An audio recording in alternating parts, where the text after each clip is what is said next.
gudoomiye ku-xigeenka degmada Togwa Jaale Mudane Mursal Nuux Cismaan oo maanta ka hadlayay munaasabad siyaasadeed loo soo agaasimay oo taageerayaal farabadan ay ku soo biireen xisbiga xaakimka talada dalka ayaa kulmiye ayaa dhaliilihii ugu badnaa u jeediyay xisbiga mucaaradka ee wadani isagoo oo ku sheegay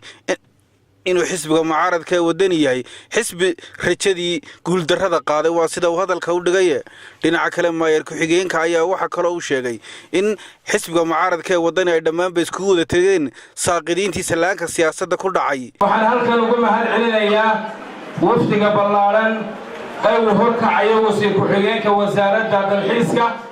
maxamed sheekh cumar salaadiinta cuqaasha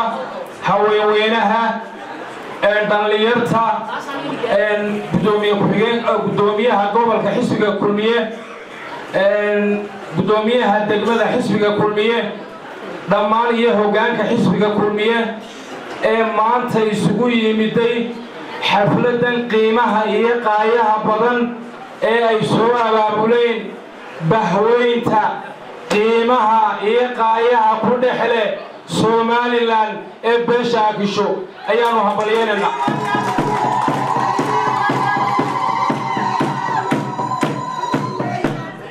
waxaynu ka warqabnaa xisbiga kulmiye in waxqabadkiisii uu maanta ka ifayo jamhuuriyadda Somaliland waxaynu ka warqabnaa in labada nin ee la tartamaya xisbiga kulmiye inayna ahayn dad waayaanaga inay yihiin laba nin oo qurbo jooga mujaahid muuse biixi cabdina uu yahay nin dalkan iyo dadkan u soo halgamay oo abaal weyn ku leh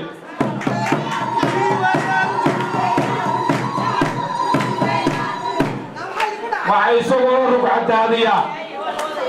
madaxweyne ku-xigeenka ahna musharaxa xisbiga kulmiye cabdiraxmaan ismaaciil saylici oo isaguna rugcadaaya oo aan sidan baasaboorada qurbo jooga oo isaguna dalkan iyo dadkan muxuu hayay salli kula fadhiyay waan hambalyeynaa isagana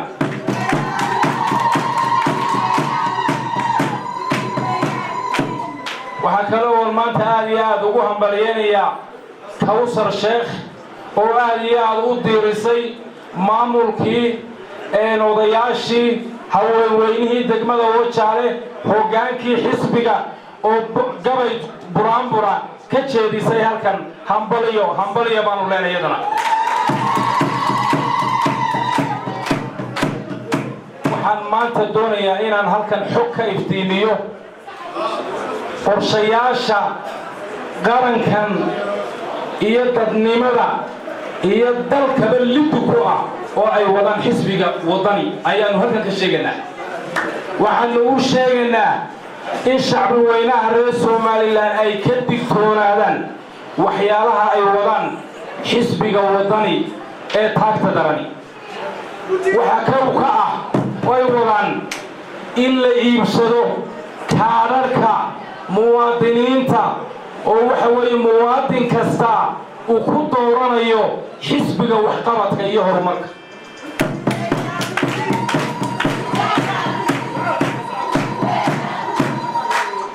waxaan bulshada ku baraarujinaynaa reer Somaliland waad arki doontaan maalin dhow waxa weeye cidda waxa lagu arko iyadoo kaararka dadka ka waranaysa inay yihiin dambiilayaal gacanaan wax kaga qaban doono haddii la yiraahdo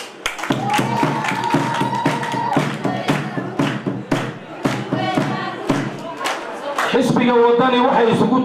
isugu tagay oo ka warqabtaan waxa la wixii koonfur ka yimid wixii hantidan ummadda dhacay waxa la wixii siyaasadda ku saaqiday waxa la wixii oo dhan isugu tagay xisbiga wadani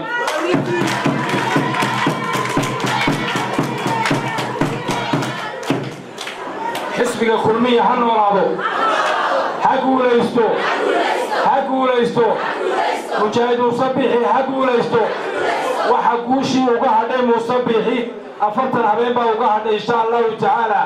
waxaynu ku baraarujinaa gobolka Gabiley 46 kuna noqday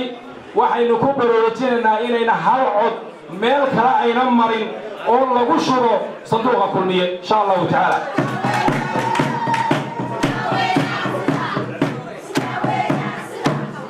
mar labaad iyo mar saddexaad waxaan hambaliyeynayaa bahweynta beesha Akisho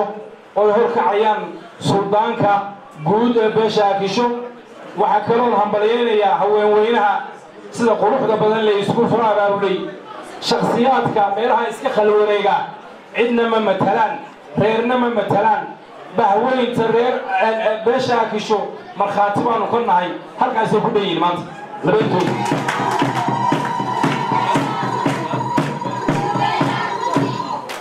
الله أكبر الله أكبر سومالنا هنولاتو حسب كلمية هقول يستو لو تشارنا هنولالان لو تشارنا هنولالان بيشونا هنولاتو وعلى عقل كشيء يا قدوميه دقمة وجهه حاشي محمود عبدي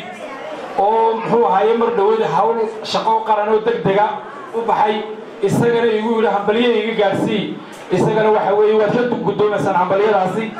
أنا هو استجنا عن كوا في الحياة أنا وعن كسر دوين دونا وزير كوزارة التلحيز خضر عبد الله شبكة عالم جود وين نيوز